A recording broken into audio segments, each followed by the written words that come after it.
Welcome to the Social Chameleon Show, where it's our goal to help you learn, grow, and transform into the person you want to become. Today, we have an extraordinary guest who is no stranger to transformation and reinvention, Dr. Rebecca Sutherns. Rebecca is an accomplished author and a midlife transition coach dedicated to helping high-achieving women find clarity, energy, and confidence during life's most challenging transitions, career shifts, empty nests, or personal upheavals. With her innovative, elastic method, Rebecca empowers women to stretch into the next chapter of their lives without snapping or falling back into old patterns. Her approach aligns values with actions, offering a structured yet flexible framework to navigate the messy middle of transitions with grace and purpose. Rebecca's transformation journey began with an unconventional family sabbatical, a bold leap that reshaped her perspective on work-life balance. The lessons she learned from taking risks and embracing change have transformed her life and inspired her mission to help others do the same. So, whether you're on the brink of a transition or just curious about how to thrive in life's unpredictable chapters, stay tuned. Rebecca shares her wisdom, story, and powerful tools to help you imagine your next chapter. Let's dive in and talk with Rebecca. Rebecca, welcome to the Social Chameleon Show. Thanks very much. So, I was reading your things, and there was like seems like a personal life event or something that had happened that led you into this line of work that sparked a need for a deeper personal transformation. Could you share that story with us and what that was, how that came about, and kind of how you resolved that? Sure. I would say that there have been kind of two big inflection points in my work and life. And the first one was probably earlier. And that was that I used to travel all over the world doing international development work. This is well before I had my kids. I was in my 20s. I had what I thought was my dream job. Mm-hmm. And we realized a few years in, maybe 5 years into that if we wanted to have a family, there was nothing available right at that point that was safe to take during pregnancy if you were going to be traveling to areas that had malaria. So I had to make this big decision about whether I was going to prioritize the possibility of family or this job that had travel as so much a part of it. And so fast forward probably another 20 years from then. And I'm thankful to be able to say that we were in fact able to have 4 kids, and but it did require a pretty major job change and a little bit of an identity shift at that time to say, what kind of risks am I willing to take to open up that possibility for us. So about 7 years ago, when our oldest was 20 or 21, and our youngest at that time would have been maybe just starting high school, something like that. Mm-hmm. I realized that although I had been working as an entrepreneur, I'm a facilitator and coach. And although I had been doing that work for, the 20 years prior to that on part-time and then full-time as the kids got older, I kind of got to a place where I realized that in the ecosystem of our whole family, everything that I was doing was kind of bottom of the priority list for everybody else. And I had created that. So I'm not saying that with anything other than gratitude for the flexibility that gave us at a particular season of our lives. But I think I held on to that need for flexibility and availability for my family longer than I probably should have. And it got to a place where all of a sudden, almost suddenly, I went, hang on, why are everybody else's priorities always higher than mine, in the sense that, a kid forgets his lunch, somebody has to go to an appointment, she's got a soccer game, whatever it is. No matter what I was doing, that got dropped for those needs to be met, which makes sense when your kids are little, and maybe makes less sense when they're bigger. And so as they got bigger, I started going, I wonder what the next thing is for me. And it was a pretty major season of thinking this through, partly because I couldn't think of anything I would rather do from a purpose point of view, from a meaning point of view. It wasn't that I loved every minute of parenting, and I wasn't doing it all the time. I had been working all the way through, but I did get to a place of going, what's the next chapter going to look like for me? Because, the kids are moving toward greater and greater independence. And so we decided around 2017 to take a sabbatical. As a family, we went traveling for about 3 months. And just before that, I became aware of something called Thought Leaders Business School. And as I read their materials, I went, I think this might be the next possibility for me. So we were going to Australia as part of that sabbatical. And my one day of working on the trip was to meet with folks from there. And as that story continued, I ended up going back to Australia that year, having never been there before in my life. I went twice that year. Wow. And it felt crazy to extricate myself from my sort of busy household and hop on a plane and basically buy training on the internet. And I didn't know if I would arrive there going, this was, insane and a waste, or if I'd get there sort of really demanding, like, don't you know what this took? But in fact, it wasn't like that at all. I was so excited and just so ready to learn, and ended up being a student in their program and investing pretty heavily in that, both financially and in terms of time, and sort of changed my whole social circle and leveled up my work in a way that I never would have expected. And so the kinds of things that they described as being possible became true for me. And I was on their student roster for about 3 years, 3.5, and then have been on faculty with them for the 3.5 years since then. And what's important about that story isn't so much that particular program that I'm in, but was the willingness to reframe sort of how my work fit into the puzzle of my family, and also realizing that in the midst of it, as I became more and more involved in transitions coaching, that I had to, live through and think through my experiences of that as well. And so when people talk about, sort of adjusting to an empty nest, for example, for me, that was a 10-year process almost of emptying nest. And people don't talk about that. They don't talk about the gradual adjustments that have to happen, or about the length of time that some major transitions in people's lives take. And so now where I've landed is that since that time, my business has probably, quintupled roughly. I'm working all over the world. My children are grown and gone. I've entered into the grandparent stage, which is another whole other story, and have kind of lived through a fairly major work and identity transition, even as my work has taken me into helping other people adapt and reimagine their next chapter. That's an interesting story. I have a similar, background or something like that. Same kind of thing. I'm the stay-at-home parent and also doing the entrepreneurial things. But when I hear what you say, those things don't strike me, because what I told my kids was, you forget something at home, I don't care. That's your problem. And to my guys, the first time each of them did it, I was like, this is the only time this is happening, never again. Do you think that's a male or female thing, or something like that? Like some of those struggles, I don't quite resonate with, if that makes sense. Yeah, fair. I appreciate you saying so. I mean, it might be a gender thing. I think for me, it wasn't even so much that my kids weren't we've raised very independent kids. They kind of made their own lunch from when they were 7 kind of thing. Right. It wasn't sort of over servicing them, I hope, but I think it was partly a math question of there's 4 of them. And when we were, kind of figuring out everybody needs to learn to swim because that's a safety thing. And we want them to do something musical and something athletic. And oh, by the way, you need your teeth checked. There's just a lot of things, a lot of appointments, a lot of stuff. And so that really was my job in the sense, and I was not a stay-at-home parent fully. But my older kids would say that they have no memory of me working for pay at that time, because I tried to compress my paid work into school hours. Right. But I think for me, it was a mindset question more than a calendar question or an independence of my kids question.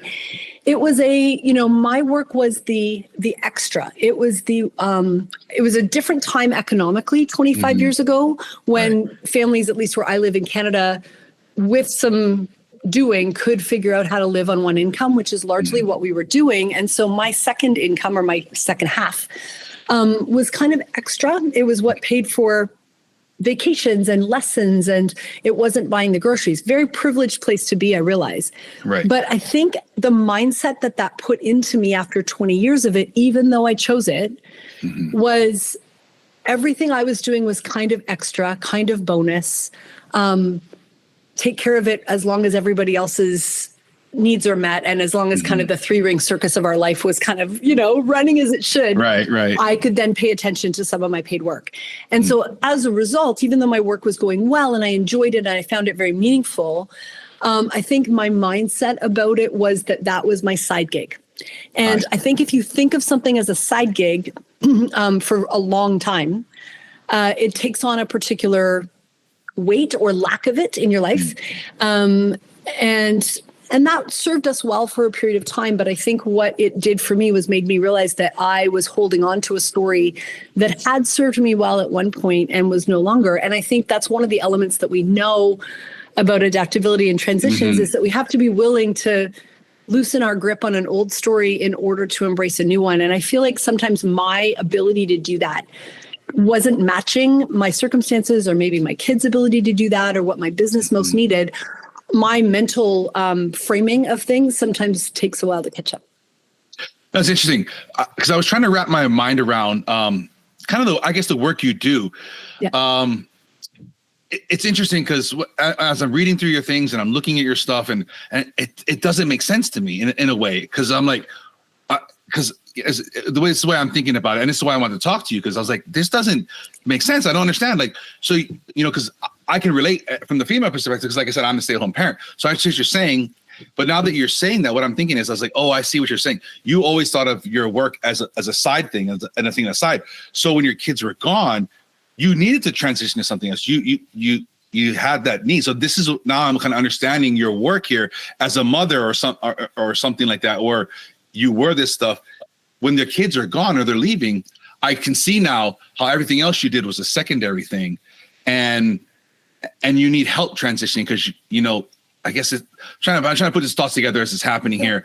So yeah, I'm kind of seeing this like it's like I guess like you suddenly retire or you couldn't do your job anymore and you're like, what do I do now? This is my identity. This is who I was. Or this is how I am. So I can understand that maybe as a parent, and I can see how your work is starting to make sense to me now a little bit. Well, and it's not, and interestingly to me, I think the reason it snuck up on me a bit, and it was almost hard for me to talk about because it felt like such a cliche, right? Like lots of people go through this. It's not that interesting. There isn't that much to say about it.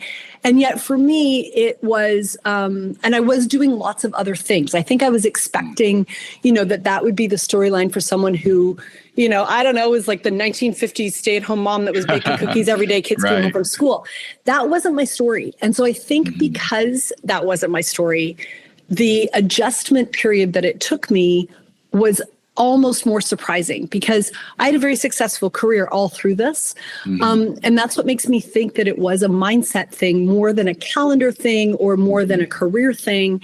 It was, if someone had said to me at any point during those years, what's the most important thing you do?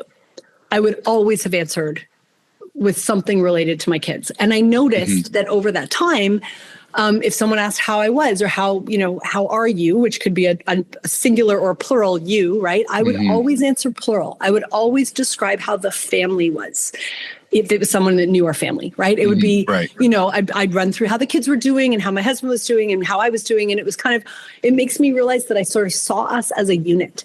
And so as that unit started, getting more independence, I was realizing that the work I was doing, as much as it was helpful and meaningful and, contributing to our family in lots of ways and using my brain and all that stuff, the deepest identity I was holding in that time, or the most meaningful part of the work in the midst of the whole quilt of all of it, was the parenting piece. And sometimes your children need that, like they move on to a new stage before you move on to a new stage. Right. And, or they move into it, slower or faster than you think. And that happens when they're babies and it happens when they're big. But for me, it was an interesting journey of mirroring what I was learning around my transitions coaching I was doing with leaders and my own journey of, wow, this is a bigger deal than I thought. It is taking longer than I thought.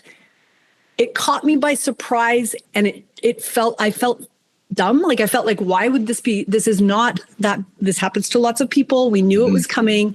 It's mostly good news. I would prefer this than having, I don't know, my children living at home playing video games in my basement when they're 30, right? Like it's all good. And I think that's one of the things that I have loved about this work is saying, like, even when a transition is what you wanted And even when it's really good news, there's still some bittersweetness to it. And so certainly my own story and my clients' worlds have really paralleled each other in that way.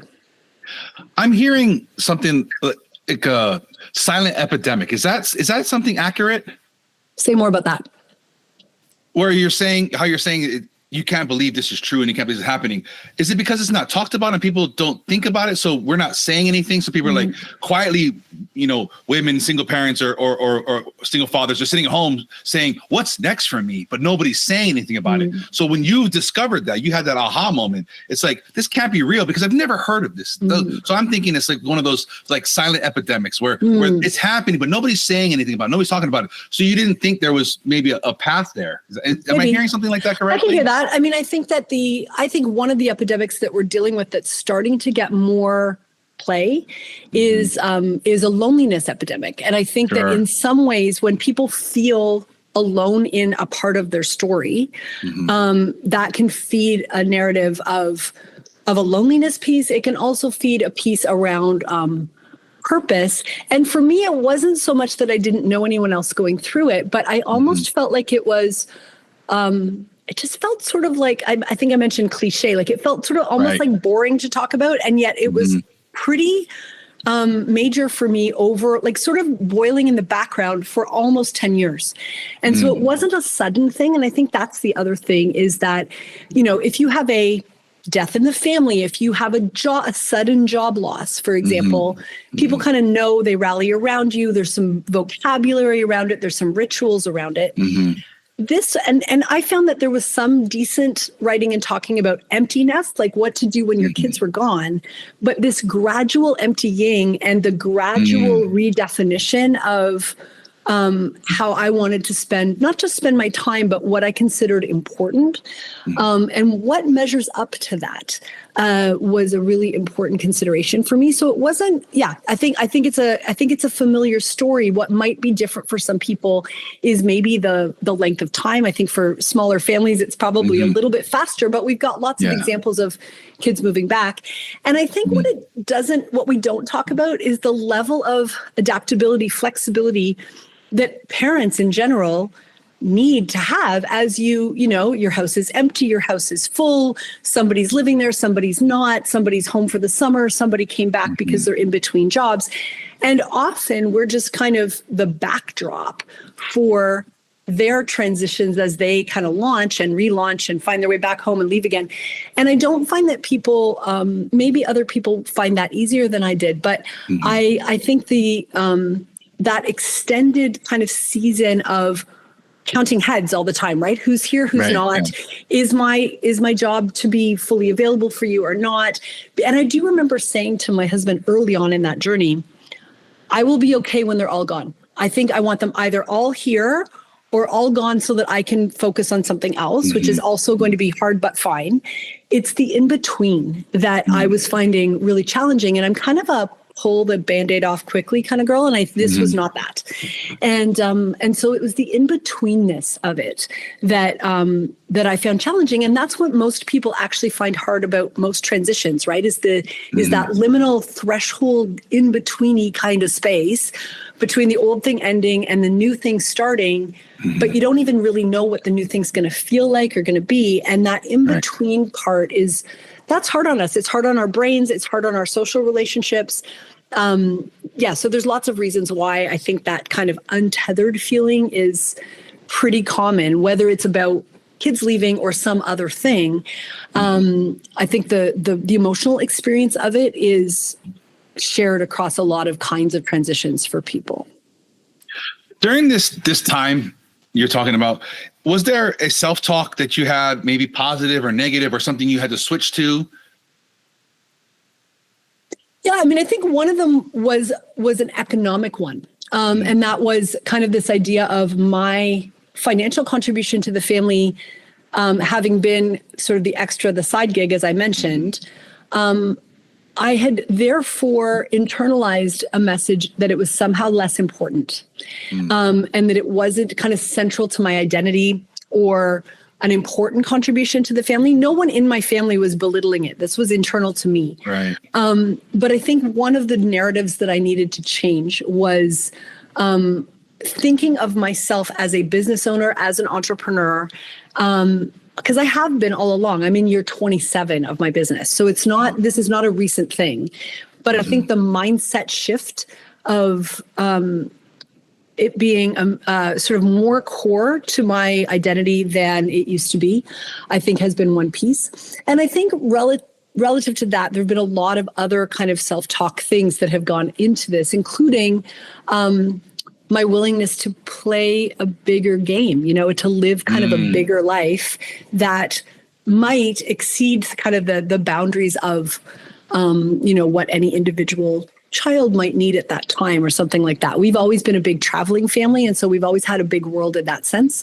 But I think that my work life, I fit it in between the cracks of what everybody else needed. And I'm really grateful that we were in a situation where we could do that for a period of time. But if you do that for 20, 25 years, the way I did, I started to feel that my work was kind of the residual category. It was the thing that happened to fit into other things. And privilege there, but also, I don't know what the word is. It's not quite belittling, but it made me play small because I was fitting it into cracks and gaps, as opposed to letting myself think about what do I want. And one of the aha moments for me there was I have a friend in New Zealand named Lisa O'Neill, and she wrote a book called Everything You Want, maybe 5 years ago-ish. And when I first saw that book, I all of a sudden went, I'm not sure I know what I want. There would have been a time where I knew what I wanted. Maybe you make that I jokingly said at the time, you decide that you want a bunch of kids and then you don't make you can't ask that decision. You don't ask what you want as the parent again for another 20 years, right? It's all about what they want. And what the whole ecosystem needed. And so me kind of sitting in a place 5-7 years ago going, what do I want now? And maybe even more importantly, who am I now? Was a really important and fairly gradual transition for me. And in the midst of that story, one of the other pieces, another chapter was that we also became grandparents. And so we were parenting teenagers while also grandparenting somewhat unexpectedly. And so that was another layer of realizing sometimes you don't know you're holding tightly to a particular script until the script is violated in some way and you go, oh, that's not how I thought things were going to go. That's not the order I thought they'd go in. That's not the timing I thought. That's not the situation I thought we'd be in. And so there was sort of layers of adapting. So it wasn't just a work thing or a parenting thing. It was also that plus a grandparenting thing. And I think when you talked about silent epidemic, there's some things we do talk about it and things we don't. So for me, I was thinking the other day, we hear about the sandwich generation, people in my age, I'm 55, people who are looking after parents and kids. We were laughing that I'm in the club sandwich generation where I've got some responsibility for, parents, kids, and grandkids. Right. And working. So my image of a grandmother, for example, was largely someone who was always available and not working for pay. Even though I had grandmothers that were also worked for pay and were not always available, they were very available. And I had to make some decisions about how available I would be, particularly as someone who's self-employed and therefore has all kinds of choice about that. That, I couldn't blame my boss because I am the boss, right? Couldn't just say, oh, I've got a shift to take or something like that. That was on me to shape when the need was high, but also my other responsibilities were multiple, but created by me. So I feel like there's been, as many people have, and my story is not in any way a tragic one, but there is a level of adjustment after adjustment after adjustment. And I think for me, that has been a really transformative thing and important for me to be able to put language around that and help other people navigate that, which is why my business has really evolved to being helping mostly leaders who have been very mission driven in their work, figure out what their next chapter looks like, either organizationally or personally. So I'm mostly working with CEOs, board chairs, executive directors who are navigating some of these same things or perhaps making a change out of that role. And they feel like they have been defined by their work, even though their work has been part of a very interesting, varied life. You realize when you remove one piece, or maybe it's the parenting piece or whatever it is, and go, my social circle, my calendar, my the way I think about myself has really changed. So I had a client say to me the other day, she said, I'm not dealing with empty nest, I'm dealing with empty inbox. That was her post-retirement challenge. Right. And, I similar feelings, different reason. A theme that seems to keep coming up so far in our conversation is adaptability. I'm big on that, but it doesn't bother me. I'm flexible. I'm ready to go. I love to adapt, but I do know it's hard for people. Can we talk about that? What are there's some challenges, maybe what are some techniques, or how have you kind of developed that? How do you see this? Yeah, gladly. Some of what I'm about to talk about would come from my work as an adaptability quotient coach. So that's a particular tool. AQAI is the name of it. And it's a way that we measure individual and team adaptability. And so the data science that underpins that assessment is partly where this experience comes from for me, in addition to the transitions coaching I mentioned. My feeling is that adaptability is becoming more and more necessary as the pace of change accelerates. Right. And I think even people who are okay with change are feeling like we can't keep up. And that's actually true. We know that about 20% of businesses are reinventing themselves faster than their budget cycles right now. Like there's just an incredible, you feel like you're running downhill all the time. So I think partly it's not about, somebody being change averse versus enjoying change. None of us can keep up with the pace of accelerating change. And so I think we have to figure out what it means to know that change, they say change is the only constant, right? Right. I think many of us live as if it isn't. We live as if I just keep my head down and wait for the dust to settle and things will somehow go back to normal, I'll be fine. There is no back to normal.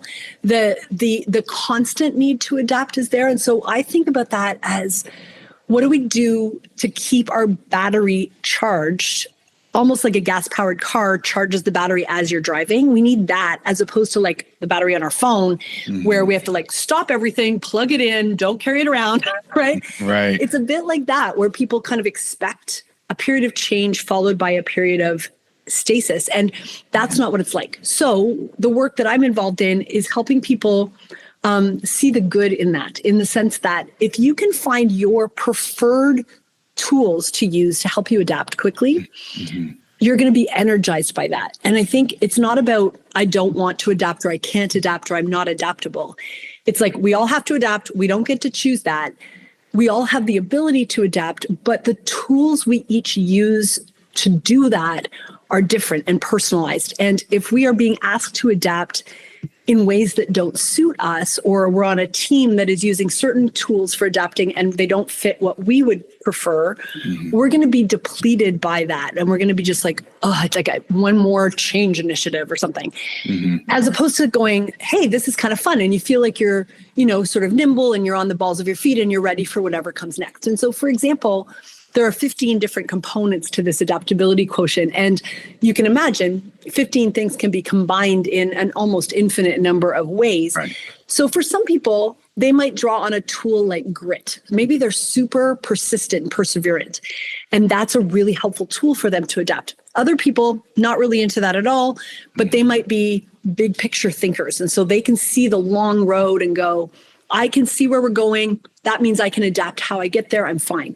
Other people might say, I don't have it right now, but my team can help me. So if I'm in a work environment, both with my team or my corporation, where risk-taking and experimentation are encouraged and, failure is no big deal, that's an opportunity to learn, that's going to help me adapt. Whereas if I'm in a really beige, boring, risk-averse corporate environment, my adaptability is not going to be encouraged by my collective setting. So those are just 3 examples of more. But I think if people can find their preferred pathway to adaptability, they're going to find a way to be energized by it, because it's learnable and there's lots of ways to get good at it. So I love encouraging people to find their preferred path through the woods, as opposed to feeling like they have to, grab a machete and blaze the trail themselves. There's probably one that's already cleared for them.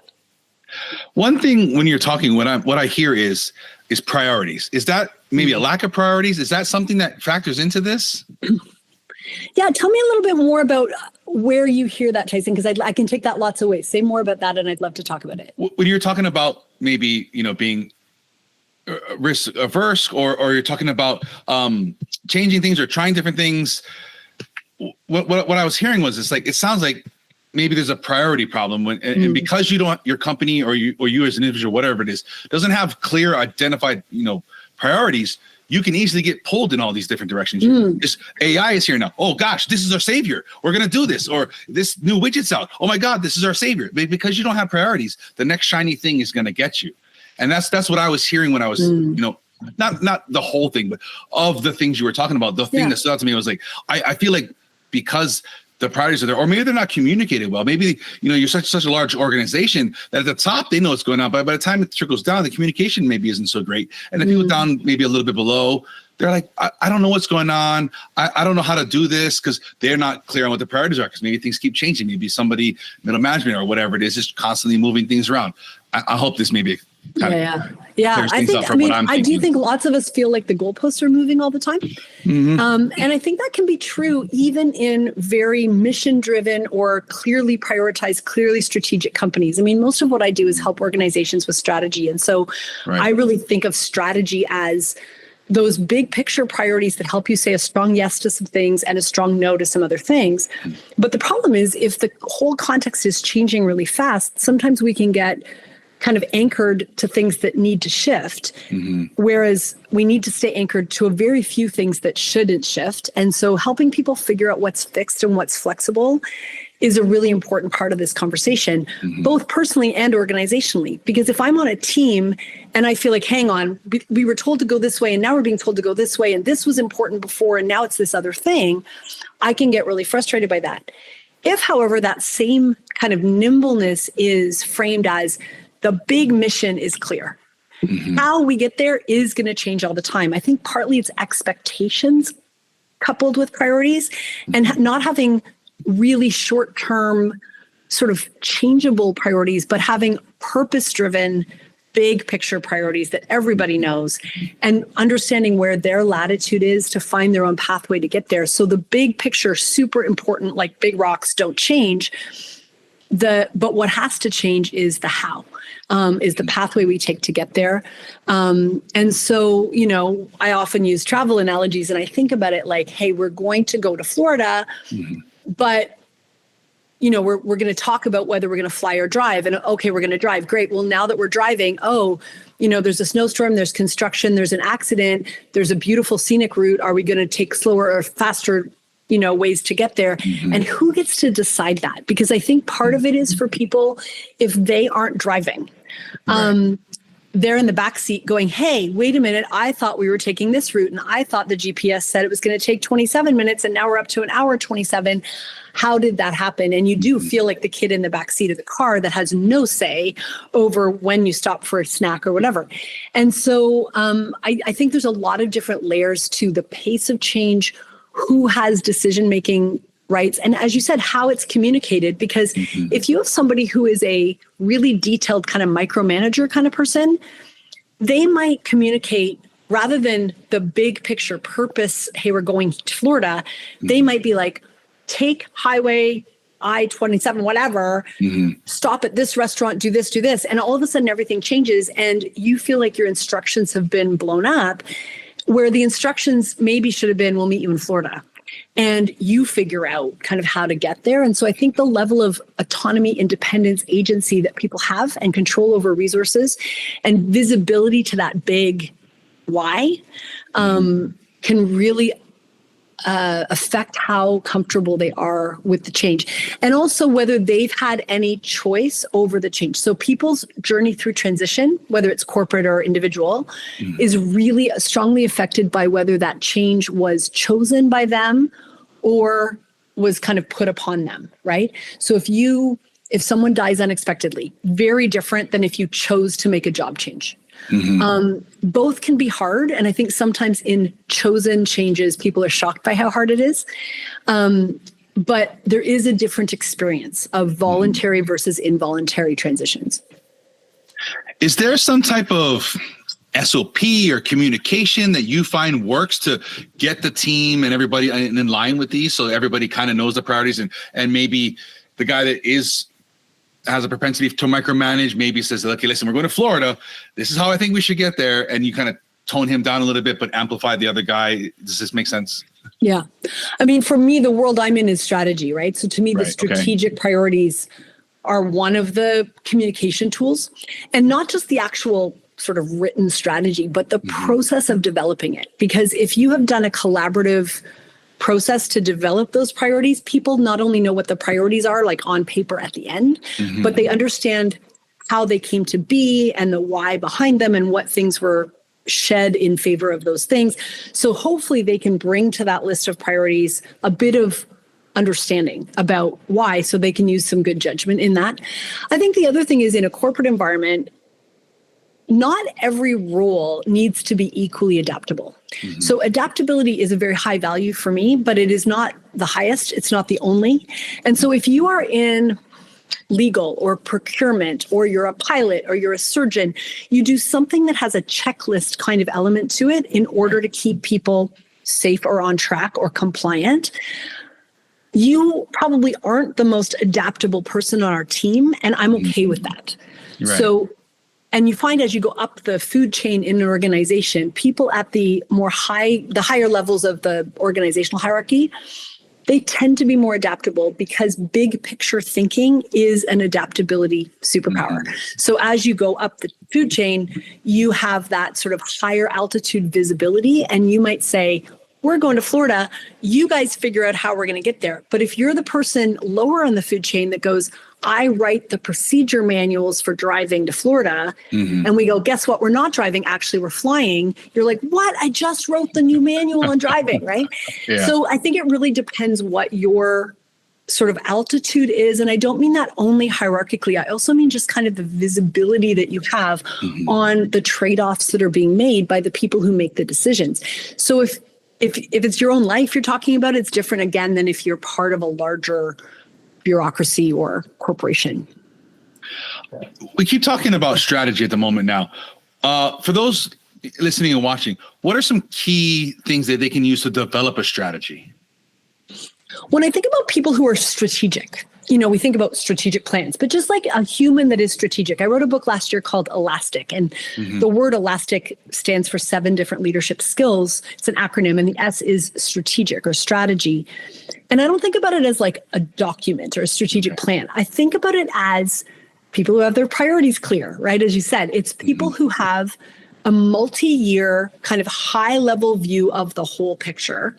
So they're looking at it from above, but not like so high up that they can no longer see the ground. They kind of can connect the big high level values of a person or an organization. They can connect the mission and values with the actual day-to-day behavior. And that is true for individuals. So as I'm navigating a transition out of a parenting season and into something else, what's important to me and what does my day-to-day calendar look like, right? My strategic brain can see the connections and look down the long road with that. But similarly, if I'm in an organization, regardless of where I sit in the org chart, if I can see the big picture of what we're trying to do and look at it as a whole organization and down a long-ish time frame, and connect that for people, communicate to people how that bigger picture vision links with their day-to-day decisions, that makes me a strategic leader. And it's really hard. People find it hard to stay at that, what I call the high middle altitude. We either want to go so high up that we are like in the clouds and talking about, like, it's like when an organization develops their values and it's like, we value integrity, respect, and accountability. It's like, so does everybody. Yeah. Right? Show me the ones that don't. Yeah. No one is going to say like, I'm against integrity action. It's like, listen, we don't do that here. We don't do that. I'm sorry, I don't like it. So, you've got that, or you've got the, the procedure manual and policies 27B says, and finding folks who can kind of lift their gaze, but not so high, and is really strategic. And when you think about it, I often think about like, I don't know, I know nothing about walking on a tightrope, but you can picture people kind of like, we tend to overcorrect, right? We go too far one way, too far another. And that's what balance looks like to me. It's not very often like a gymnast on a balance beam. It's more like a a tightrope walker going, oh, yeah, that's too high. Oh, yeah, that's too in the weeds. And we try to kind of get the balance right. And I think the people who are really strategic can go connect your day-to-day decisions with what's really important. That's the alignment I'm looking for with my folks I work with. In my mind, I'm trying to look for a quantifiable thing. So are we talking like 3-year, 1 year, and then we get granular? Are we talking like 100-year succession plan? This is the overarching theme, but that's a long time. So we got a lot of things to do today. How are you? I think it varies. I mean, I noticed through the pandemic and since then, people's timeframes are changing. Okay. Because I think we've all lived through a time where we go, oh, we couldn't have predicted that.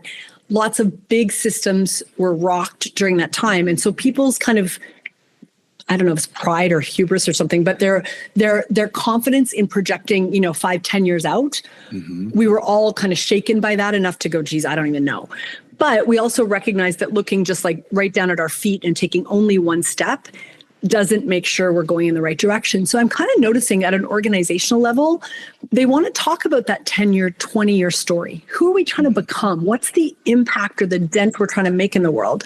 And then, okay, what's the kind of 3-year set of priorities to get there? And in 12 months, what are the really granular sort of performance metrics we're looking at? So we're often looking at long, medium, and short timeframes, but partly it's that fixed and flexible thing. It's realizing what can and probably should change, because I think if people are really gripping a strategy too tightly, they aren't being adaptable. They're not being responsive. Right. They're not reading the signals, right? So you don't want people who are oblivious. You want responsive, adaptable, and emergent strategy, but inside some anchor points that don't change. And in human individual lives, same thing. If I think about what I want people to say about my character at my funeral or at my retirement party, those are my long-term storylines, right? Not knowing if that is 50 years from now or 30 years from now or 2, but I'm keeping my big, important values clear, but obviously making really detailed plans for a shorter length of time. So I do still feel like most people are making kind of 3 to 5 year plans inside a 20-year story, but the details, it might be a quarter, like 3 months, it might be 12 months, something like that. And so you're balancing short and long term. And I think that's what strategic thinkers do. Yeah, I like that. I tend to agree with that, because like you're saying, and I think it happens a lot. You see it often where people are so stuck on my plan. I've got this very rigid plan. I'm going to go to college. I'm going to commit to this, and then you're in school or you're in your thing, and it's like that doesn't exist anymore. Or so many jobs have been created that nobody ever thought of just in the past couple of years. Yeah. So yeah, being able to say this is the overall theme, but I'm willing to go where I need to go along the way. Yeah. And I think sometimes we don't even know that we have a rigid script until that script is violated, right? Until it doesn't go that way. And you're like, oh, that was important to me. And I don't even realize, I didn't consciously name it or write it in my own personal life plan, right? But when it doesn't go that way and you go, oh, I kind of thought this was going to unfold differently. And we only know kind of in the breach that it didn't go well. And then we're kind of extra rocked because something has happened and it's upset our expectations. And we don't always know our expectations until we don't get them. But our contentment, our adaptability is very much a function of our expectations, right? So if you have low expectations, it's, you're pretty okay with what goes in. But if you had a pretty high view of what was going to happen, sometimes it is the expectations themselves that are hard to adjust rather than just the actual circumstances. Are there, I don't know, techniques, tips, or tricks? My wife's like that. She's like, I have this expectation, and if it goes wrong, she just loses it. Me, I'm like, I don't care. We can go left, we can go right, we can circle the block. So how do you, how do you coach people on that? Like couple of things we can take away right now from this conversation? Yeah, absolutely. I think first of all is the awareness, right? Of knowing kind of your default setting, because if you are someone who, like in the example you just gave of you and your wife, I think just knowing that, and also knowing that when you're under stress, you will go to that place even more, So Yes. somebody who really likes detailed plans, likes to orchestrate things, if they're stressed out, they are going to build like a meeting agenda that's like at 10:12 we do this, and 10:17 we do this. And they're going to get pretty uptight if it's 10:19 and we haven't done it, right? That's my son. So, right. So I think knowing what your default setting is when under stress is partly a helpful thing. And also being able to, I was going to say self-soothe. It's a bit like that, where you go, Sure.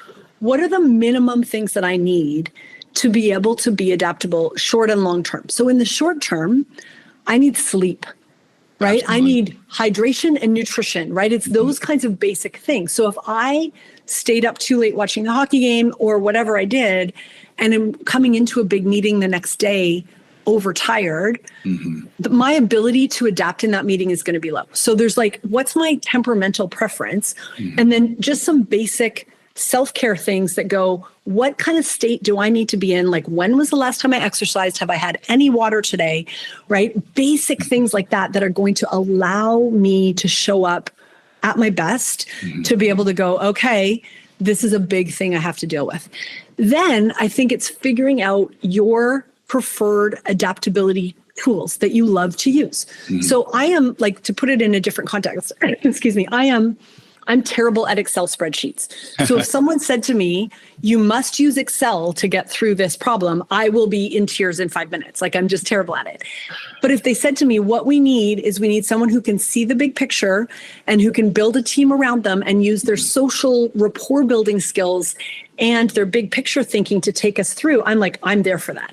And I will bring people with me, right? So it's, am I able to know my own preferred toolkit and to use it in that context? Because if I have no power in that context, and or if I'm also overlaying 15 other transitions and I'm grieving, I'm not going to be in the same kind of space that I would be if I am, feeling kind of solid in my own situation and can cope with it. So I feel like there's a number of different, like, self-awareness pieces, some really practical habits, and then just knowing what tools you prefer to use, to say, I can unlearn things. I've unlearned things in the past. I'm going to unlearn things again. And having that mental flexibility that says, there's a lot of different pathways to get to where I want to go.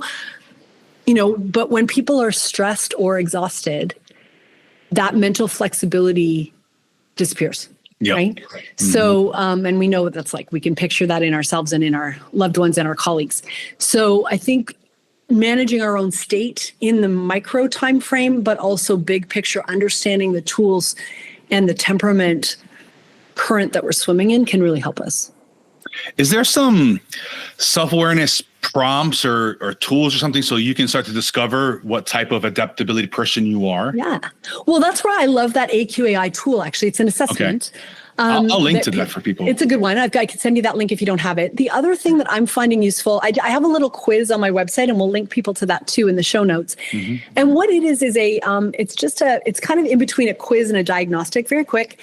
But sometimes what happens when we're in the middle of transition, especially, is that we feel like not anchored to anything, and we feel just kind of off, but we don't really know what we need. And, it's like, I don't know, I picture it being when we are like, am I hungry? Am I tired? Am I irritable? Am I what? Like, what do I need? Right. And I have this sort of model that I've developed over the years of saying, some of us are craving challenge. We're bored, frankly. Right. Some of us are craving contribution, and our whole life has become so inward focused that we haven't looked outward.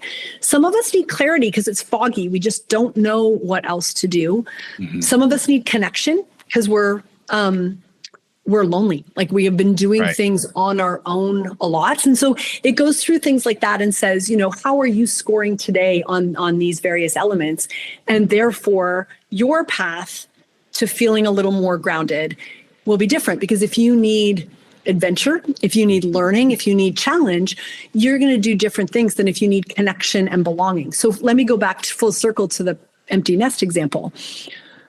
For a long time in my life, a lot of our friends were what I call proximity friends. They were friends because they had kids on the same teams as my kids, or they were parents from the school, or, we spent a lot of time together, and they are good friends. And if I called them today, we would be able to pick up where we left off.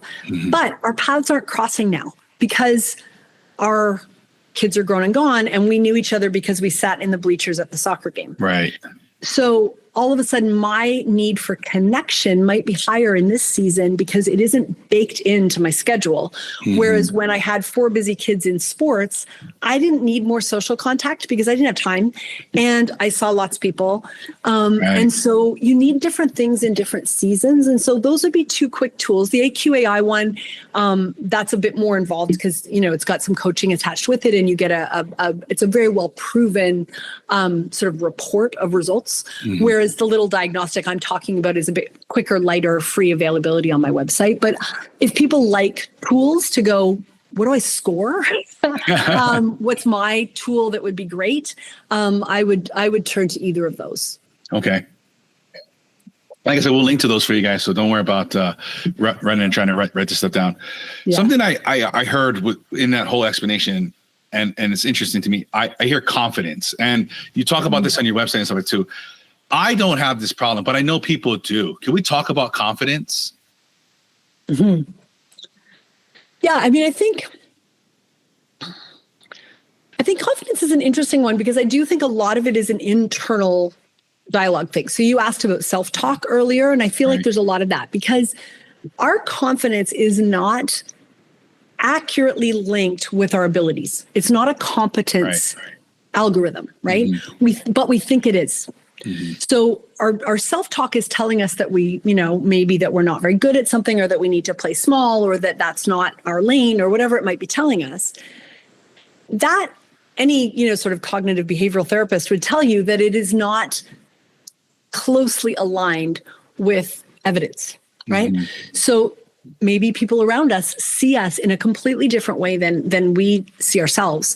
And so one of the things that was kind of a moment for me of kind of realization there is that I was realizing that it almost, in a certain area of my business, I was thinking about pricing and different things. And I was realizing that it wasn't evidence-based because the feedback I was getting was different than what my voice in my head was telling me. Right. And I was choosing in that moment to listen to the voice in my head as if it were more accurate than all of the signals I was getting from external sources. And so part of it is just noticing that potential disconnect. And there's quite a lot of good writing on self-talk and internal critic and your head editor, But I think there is also a way, or multiple pathways, to try to align our self-impression, if I can put it that way, with the evidence we're getting, and not assume that our inner voice is the most accurate one. I think about, there's a guy named Michael Singer who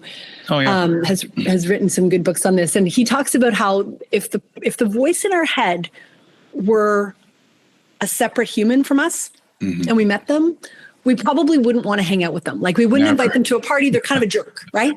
And so why do we give that jerk more airtime than maybe our clients or our friends or our loved ones who have as much reason or maybe more to be able to shape our self-concept. So I'm not a confidence expert, but I think that there is definitely something about aligning, or at least paying attention to the voices that we are giving a lot of airtime to, because the one inside our own head may not be the most reliable. Yeah. It's interesting because on one hand, we need to listen to that voice in our head and at least analyze and examine what's happening there, right? On the other hand, yes, we probably should be also examining what other people are saying.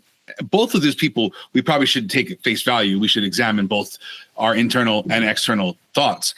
Yeah. How do you, for lack of a better term, maybe balance between the two, or judge between the two and say, hey, Tyson, you got it this time. The next time, Tyson, you don't got it. Bob was telling you what you need to hear.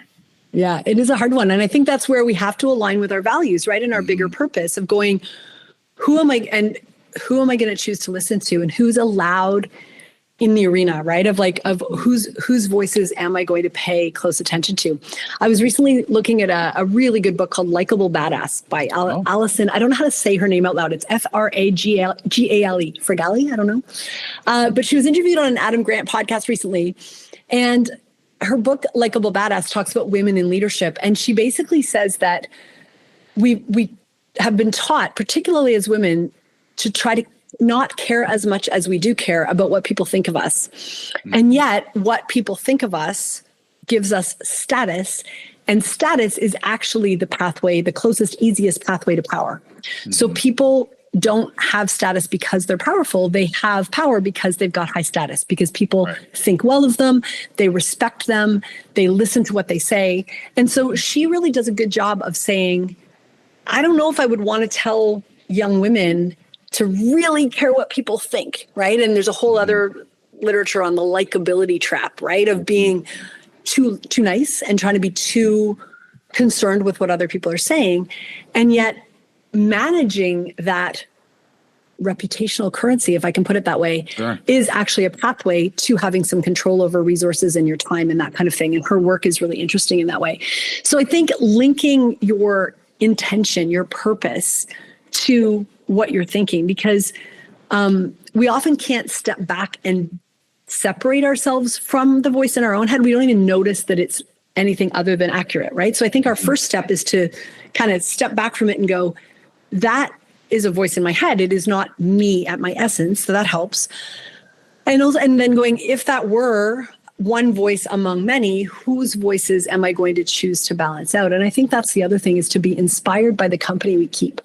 Because I want to surround myself with the voices. The voices I want in my head are people that inspire me and that are calling me to be the best version of myself. And so if I'm, we say this to our kids about, choose your friends carefully, be a good friend to your friends. That is true as adults too. So I want to make sure that my brain is full of voices I actually admire, because then the chances are higher that if I do choose to balance out that, advice buffet that I'm getting, that I will have some really nourishing ingredients there, as opposed to having, a lot of junk food, because that's what I've exposed myself to. I love that concept. And I've said this many times on the show, and I'd like to reiterate again. These people could not be alive anymore. They could be people you could never actually talk to or never have access to. And an amazing thing, I don't know if you've tried it, but with some AI tools now, you can actually talk to Albert Einstein. You can actually talk to these people. And sometimes it feels like, I feel like I'm really talking to you right now. So that's fun. And now with our phones and stuff, you can just, like earlier, I had my phone on my desk, and I was working through something. I was like, I need to bounce an idea off of somebody. So I just started talking to one of these guys and just started bouncing ideas off of each other. So that's something that, it doesn't have to be somebody you actually know. You don't have to formally email your favorite author and be like, can you be my mentor? I want to, learn from you, so we can do these things in different ways now. I love that. I think that's so exciting. I have a friend that introduced me to that idea of who would your dream advisory council be, right? Like, who would your dream board of directors be? And, we can't, like, alive or dead, who would you want to sit and have dinner with? And through some of these AI tools, we can actually do it. And it does make me a little nervous in the sense that I don't want us to lose our ability to have a conversation with a real human. No, not at all. But in terms of, what would so-and-so say about this problem that I'm facing? Right. I would love to find out, what Barack and Michelle think of me, doing a thing or whatever. I'm thinking, but I think one of the cool things is, who would we ask? And I hope that I and my children have enough heroes in their heads that they would even know who to type into the prompt. And I think that's actually where we are a little bit impoverished, is that we're losing a sense of solid role models. And so I don't even know that we would know whose name to type in. And I hope we would. I like that. Something that we should examine. Maybe let's just try spot off 5 people. And if you have a hard time with those 5, I would re-examine maybe your bookshelf or your social media feed and go find some people that maybe you can resonate with. That's something we should look into. I think that I didn't know that was a problem, but now that you're saying it, I can see that being something, especially it feels like, I know every generation says this, but it feels like the younger generation, it's easy for them to be disconnected from humans. And it's easy this is the only way we communicate like we are now, FaceTime, video chats or through text, and having real life conversations could be difficult. And maybe if your sphere of influence is small and you only know the world of TikTok and YouTube, maybe you don't have mentors or something. Maybe, or the quality of those mentors. I mean, I feel ancient saying this. I sound like I'm 9,500 years old, but I will say to my kid, I say to my kids sometimes, like, if someone is an influencer, for example, I'll be like, what are they good at? What do they do? Like Nothing. nothing. And I'm They're like, just good at influencing you on so the they're next good sneakers. at what? Like what? Yeah. Like, and they have friends in their own circles, humans they actually know who have a lot of followers and are making a lot of money doing that. But I'm like, tell me what I should admire them for. Like, what's the skill? What's the accomplishment? What's the character that they are awesome at that would make me want to follow them? And it makes me realize that I am so not that target market, and I get it. Excuse me. But I also go, be careful, because the people that you are, as a younger generation, allowing to influence you, what are you admiring them for? So let's make sure that we're admiring people for character traits that we actually want to emulate, because maybe all you're going to get good at by hanging out with that person is to, product placement or something. And I would hope that there's more to it than that. I've been on a concept thought lately where I'm trying to look at things only 1,000 years old or more. Interesting. So I love the Stoics. And these guys are this 2,000 plus year old stuff. And one of my favorites, Marcus Aurelius, he was the emperor of Rome, known as one of the great emperors. And his journal to himself is an amazing thing to read. It is how this guy had all the power in the world, could do anything he wanted, all the money, everything, and writing to himself, hey, you ain't all that, buddy. Like, make sure don't lay in bed all day. Like the things he told himself was unbelievable. I have this quote behind me is actually from him. So, I think if we can find a lens to like maybe look through this, I think it's Nassim Taleb. I'm sure it comes from this, but he was saying something along the lines of, I think it's like, if a book has been around for 50 years, you can expect it to be around for 100 more, because there's a compounding effect to something like this. So maybe, if you're looking for mentors, you're looking for things, maybe to check out something that's been around for a while and see what you think about that. Yeah. And see how, I'm trying to look through a lens of 1,000. What's 1,000-year-old thing? I mean, we got yoga, right? That's something, is there a reason it's been around for 1,000 years? Maybe something to investigate, like I said, the Stoics, these guys have been around for 1,000 years. What are these other things that have stood the test of time, have gone from generation to generation, economic to economic, prosperity to non-prosperity? I think there's some type of reason there's longevity to these writings and these things. Absolutely. I'm really intrigued by that, to follow on the Stoicism thing, because I think about Ryan Holiday's work, or people like that are new, young Stoic philosophers. And one of my kids, my son, is a philosophy major. And so we talk about this kind of stuff more than I might with other 20-year-olds. And I'm fascinated by sort of a resurgence of, at least in some circles, of, ancient Stoic philosophy or other kinds of philosophies that are kind of reemerging in newly packaged ways for the younger generation. And we talk about that in our family. We're Christians, and we talk about, how Christian worship styles show up that are true to those ancient traditions, but also paying attention to, what it means to be relevant and current in 2024, 2025. And also what we want to distance ourselves from, even though it has lasted for a long time, it's not serving us well. And I feel like that the unlearning idea of adaptability can be taken too far, because we lose the continuity with the things that we shouldn't unlearn. And so when I talk about things that are fixed and flexible, I don't want to have all of it be flexible. I think that's very stressful on us, but it's also unwise. And there's certain things that I hope that there are anchors that we can actually count on. And I feel like this whole sort of last few years, for all kinds of reasons, has called some of that into question for people. And they feel like the anchors they thought would hold are not holding right now. And so I think all the more reason, I think there have been periods of time where we've been too rigid and we need to loosen our grip on some of those things. But I think if anything, we're moving in that, tightrope. I think we're moving the other way, where too many things are flexible and people are craving what's solid that I can actually count on. Structure. Something else you talk about, I think would be interesting, kind of along the lines we're talking now, is embracing imagination. Can we expand on that? Oh, I would love to talk about that. So I think that imagination is like the untapped, underused tool for people. And I say that because I think a lot of what we do is based on our past. It's rear view mirror tools. It's, what does our CV say? What does our data from past performance say? What have we always done? What does our last strategy say? What do we learn from that, right? And so it's not evil, it's just what we tend to do. And I think if we say, it's a little bit along the lines of, what do I want, right? How hard that was for me when I hit that question. if you ask people in a group or even individually what they're working toward, what they're trying to build together, or what they want their life in 5 years to look like, they might not know, or they might have really disparate views of that, or they might just have it like sketched out in vague light pencil, right? Whereas what I think what we need to do is imagine that future collectively and individually in vivid detail, like all the colors, shading, just completely finished painting in our heads, because that mental creation needs to precede the physical creation, as Stephen Covey would say, right? We need to picture something before we can be curious about it, before we can build it. And I'm really struck by, even in my strategy work, if I talk to people about what are we trying to create together, they don't have a shared answer of that. So, and I think sometimes imagination is thought of as for kids, right? It's like rainbows and unicorns. It's imaginary like rainbows and unicorns, right?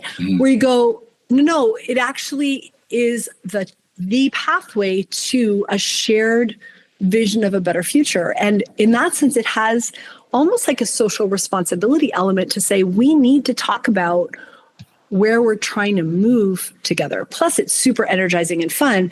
And adults actually have more tools at their disposal for imagining than kids do, because our imagination and curiosity are based heavily on our memories. So the more we've experienced in life, the more fodder we have to draw on to build a vivid picture of a future. So for example, if I said to you, what do you want to know about Paris? And you never heard of Paris before. You didn't even know Paris was a thing. You're not going to be curious about it. You don't have any questions about it because you're like, what is that? Right? Whereas if I have been there and I've seen it, now I'm really curious about what's down that one back alley that we didn't have a chance to go to, or hey, we saw some art from one particular artist. Wouldn't it have been cool to see more? And our existing experiences are what propel us to more experiences. And so the pathway to imagination and curiosity is varied experience. So you can hear how that has some privilege embedded in it, right? People who've had the opportunity to be exposed to a big world are going to be more imaginative and curious than people who weren't.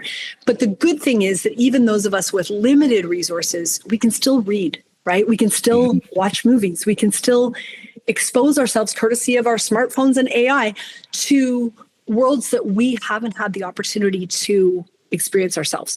And so there's an acceleration of imaginative potential because of those technological tools and books that previous generations maybe didn't have. And I am on a bit of a crusade to help people really tap into that, even in their strategy, which is kind of an interesting juxtaposition because people don't think of strategists as being particularly imaginative, but I think we have to be. Right. That's the only way great companies and inventions are hired. You have to imagine a new and different and better future. And if you don't, there's nothing there for you.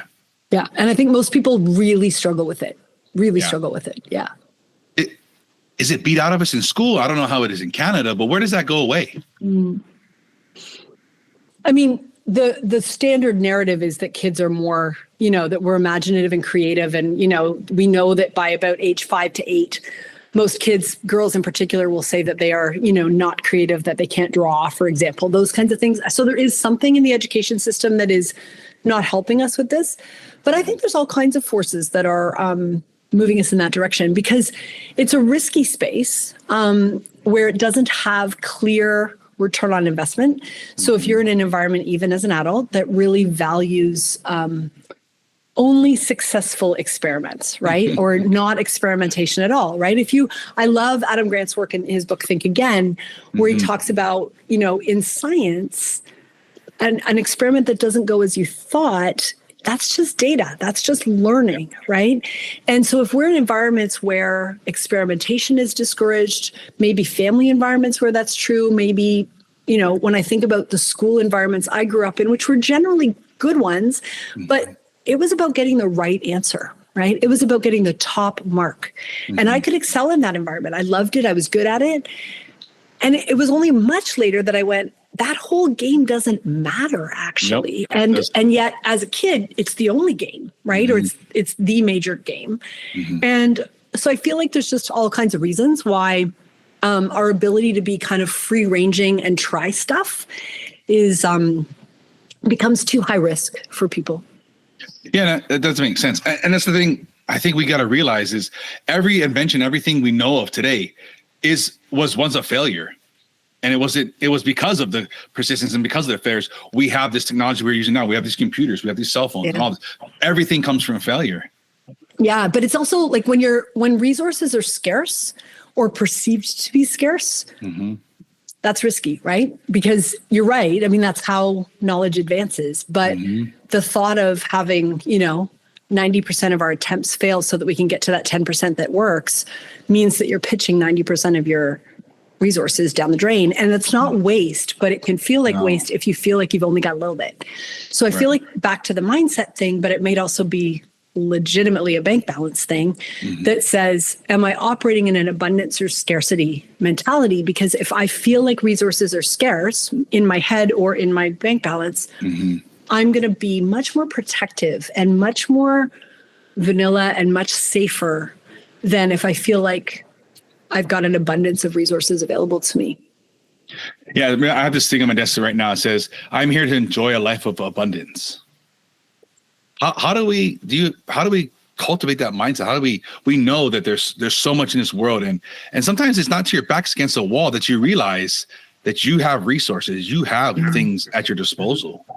One of the things that kind of niggles at me about Carol Dweck's work on growth and fixed mindsets is that I don't think people with fixed mindsets would read her book, because by definition, they don't think that you can change that, right? Like if you've got a fixed mindset, you are what you are, and it doesn't matter how much effort or whatever, you're not going to change. So why would you read about becoming more growth mindset oriented? It doesn't make sense, right? So it's kind of a preaching to the choir thing in general, I would say.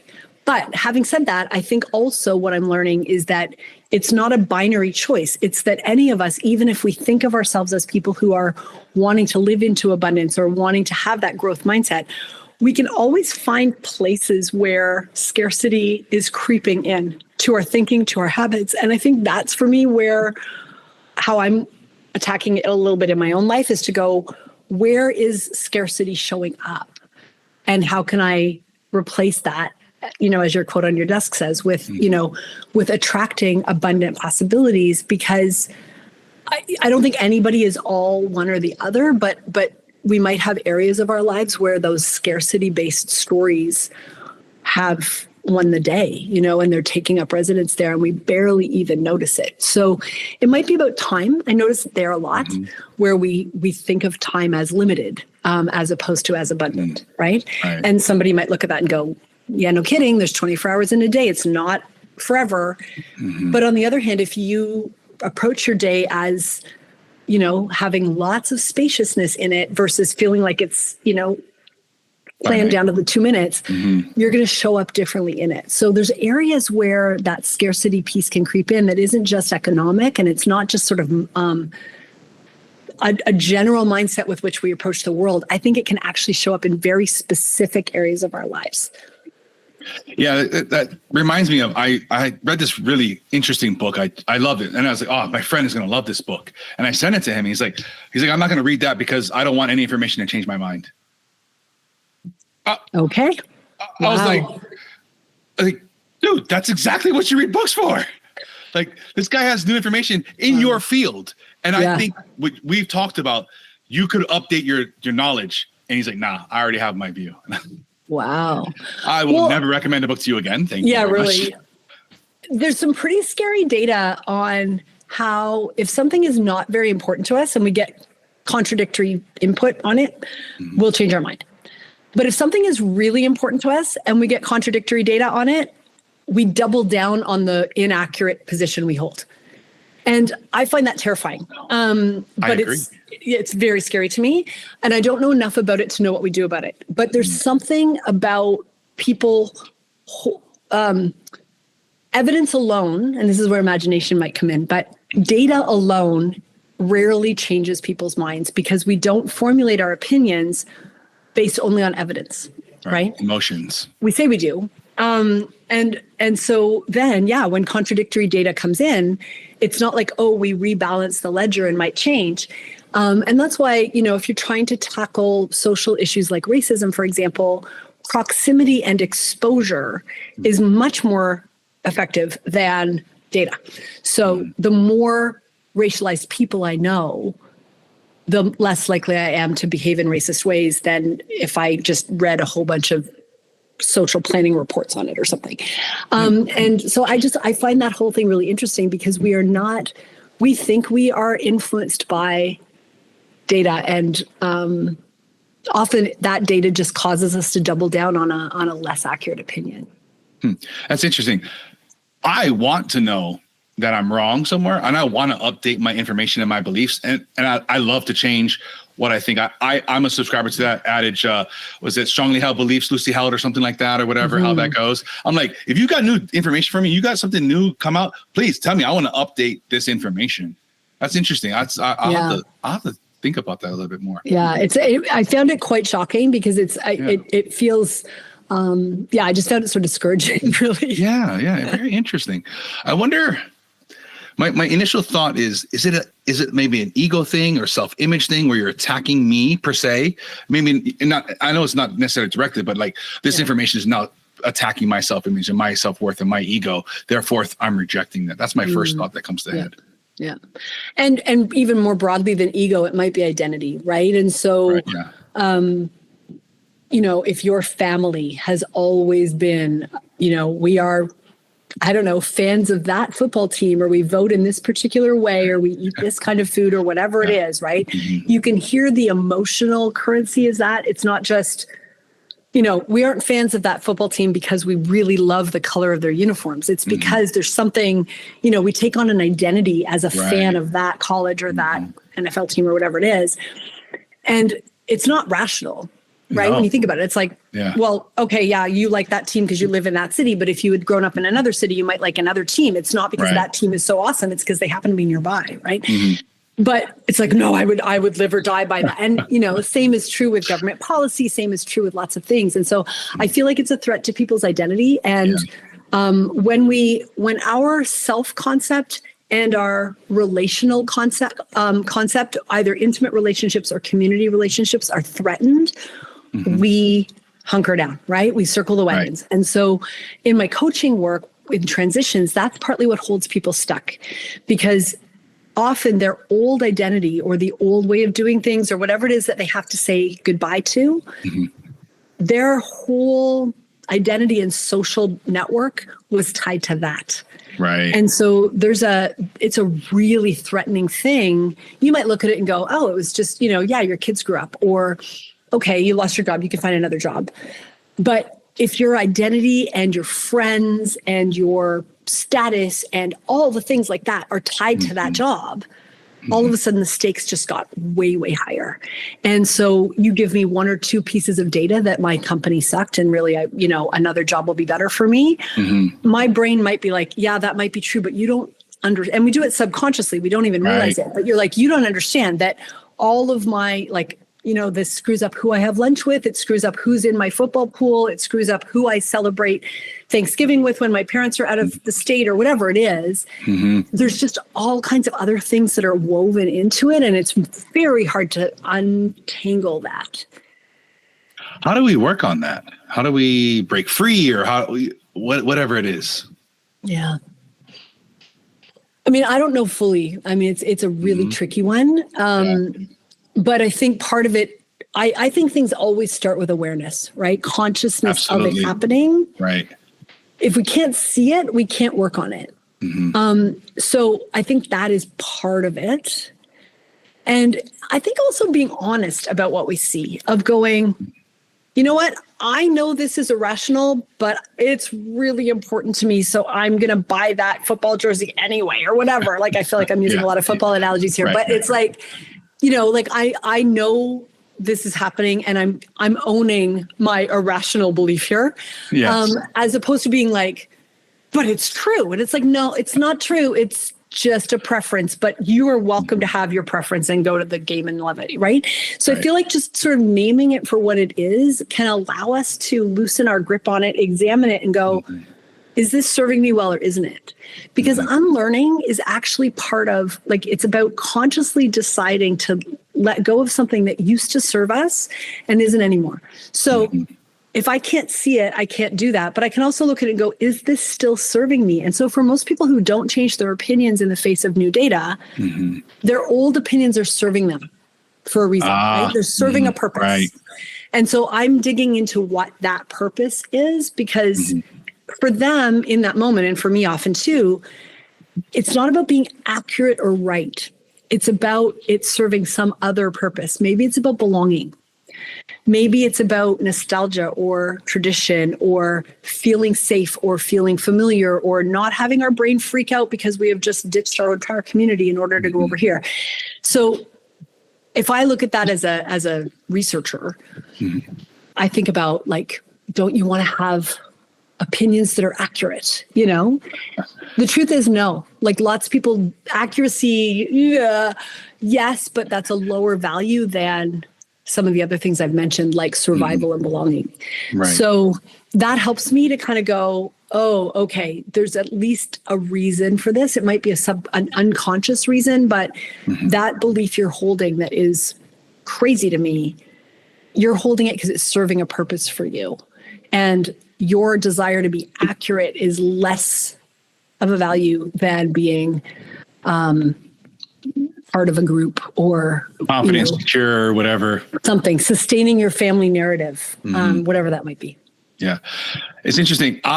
With my children and with clients, I try hard to not put that thing, like, especially I think most prevalent with my children is like, I'm like, listen, I have these things. I love the 49ers. I love these things. And I'm like, I don't care what you like. You don't have to like what I like. And I tried so hard to not, even with clients, so I'm like, is this working for you? They're like, no. Like, why are we keep doing this? And I'm like, you don't have to use my idea. In fact, don't use my idea.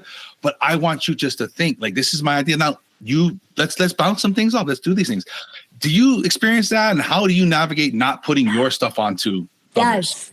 I mean, I remember where I was standing the day that I went, oh, I don't think I cared. I was quite explicit about saying to my children, I don't care what you love. Like, I want you, what or who you love. I want you to, like, pursue your passions, and your passions don't need to be my passions. That's been very much a message in our family.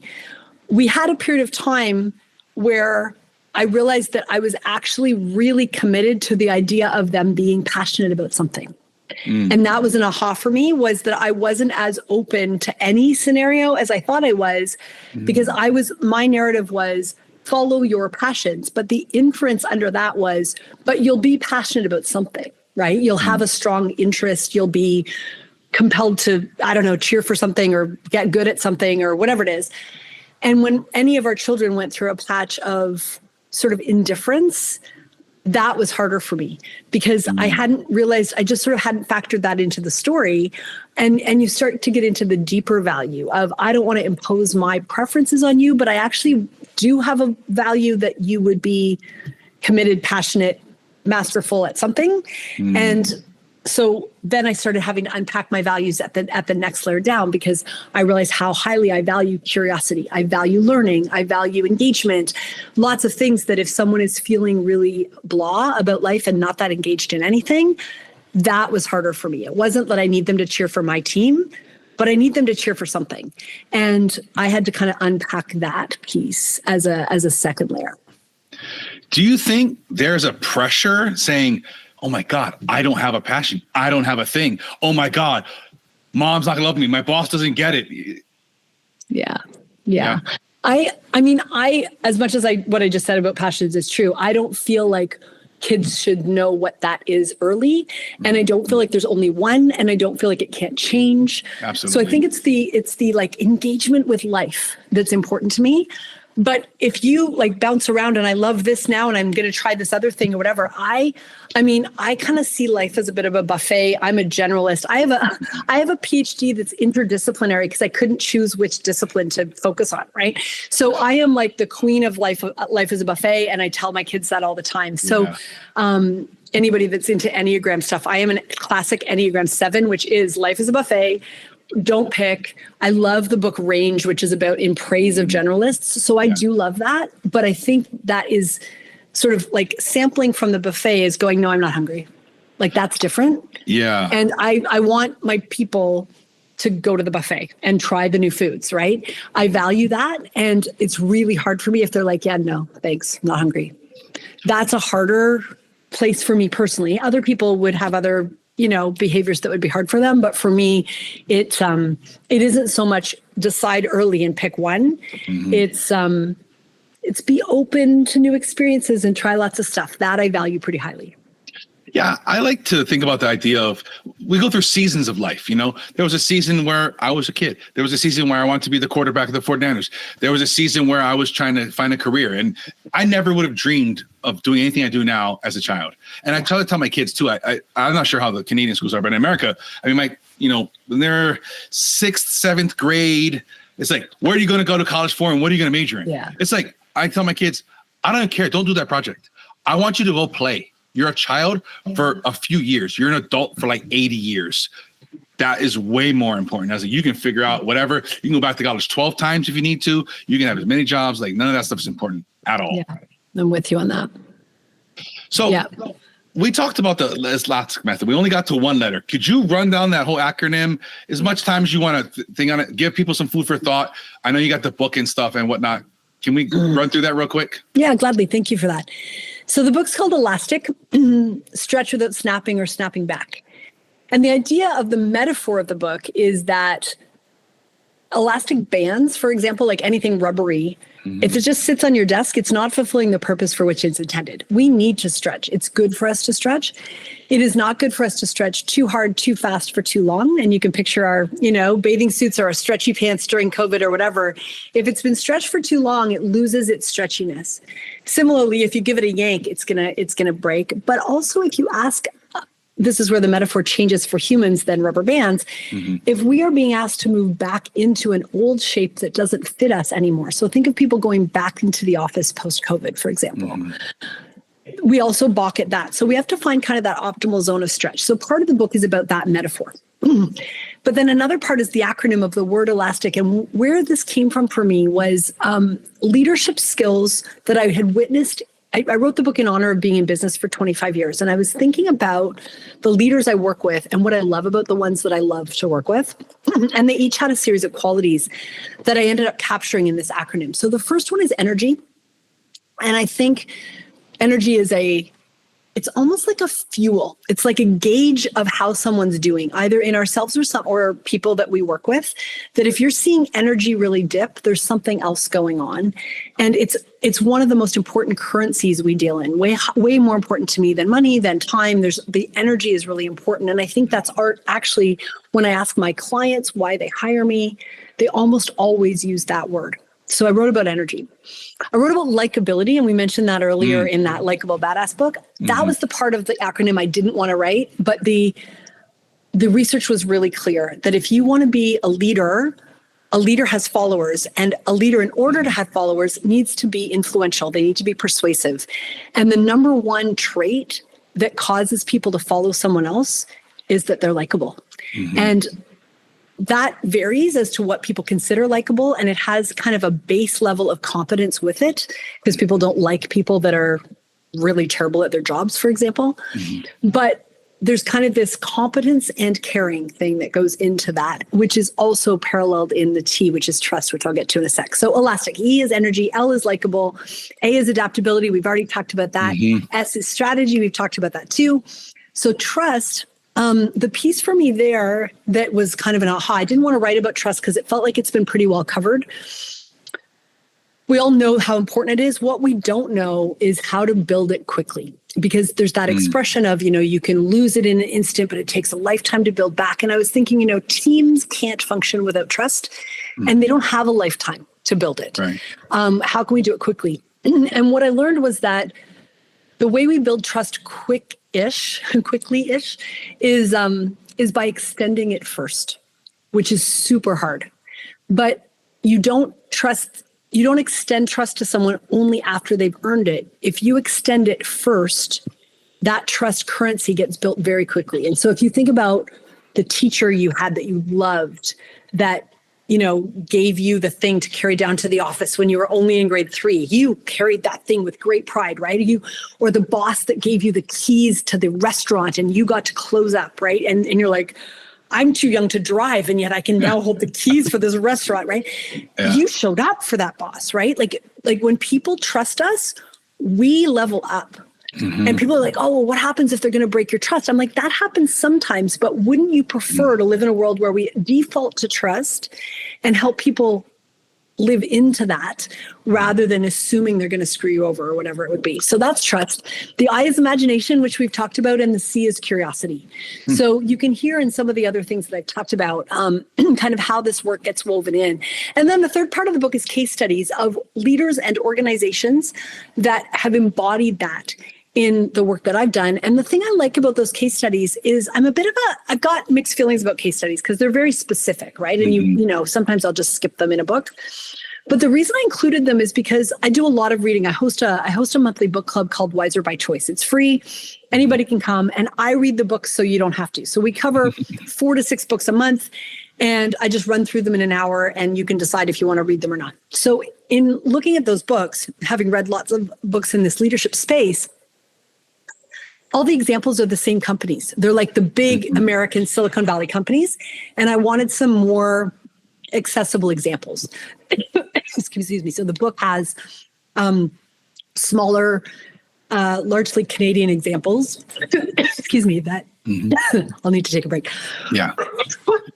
Sorry. It's okay. The book has a series of case studies of examples that I think are a bit more accessible to people than just, you know, the Meta and Google and, you know, massive companies of the world. So thanks for asking about that. And if people go, we've got in the show notes a podcast page. When you go there, you can download a free e-copy of that book, or you can certainly order it in hard copy from your normal booksellers. Yeah, and I'll link that. And then there's a lot of resources on your site as well.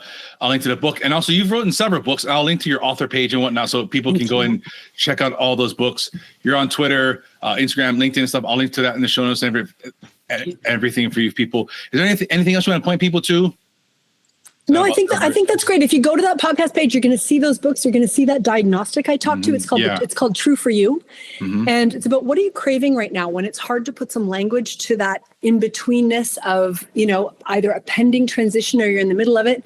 And no, I really appreciate the conversation. I love that we were able to do this in long form and cover a lot of interesting topics. So thanks so much for having me, Tyson. I appreciate it. Not a problem. So the last thing here on the Social Chameleon Show, we like to do a weekly challenge. It could be something we talked about here today or something not at all. And I'd like you to issue this week's challenge. So I'm going to challenge people to expose themselves to ideas or people that they would not normally. So expand your circle of, of input. So maybe, because the algorithms of our social media do not do this. So sometimes we have to read a book we wouldn't normally read, or we need to follow someone we wouldn't normally follow. So my challenge for your listeners this week is to expand the variety of inputs that you have. That's perfect. That's lovely. And I think as we're releasing this episode into the new year, it's a nice way to go through the new year. Great. Rebecca, thank you so much for the insightful conversation. I got a bunch of notes here. I really enjoyed the topics. I thank you so much for sharing all your knowledge, and I hope a lot of people get to learn from you here. I really enjoyed the conversation, Tyson. Thanks so much for having me. It's been a great opportunity. Bye for now. All right. What wonderful information and knowledge Rebecca shared. Thank you once again to her. And as you guys know, there's no paywall here. There's no premium content to subscribe to. We give everything up front. The only thing we ask, if you found value in this episode, share it with at least 2 other people. Start a conversation, get these things going. Maybe you have some of these challenges in your workplace. Maybe you need to transform your workplace, and some of these tools and things you can share around the office so you guys can get moving in the right direction. You guys can connect with us if you like on Facebook, Instagram, Twitter, YouTube, or your favorite podcast apps for links to past episodes and everything we've talked about here today. Head over to the socialchameleon.show. And until next time, keep learning, growing, and transforming into the person you want to become.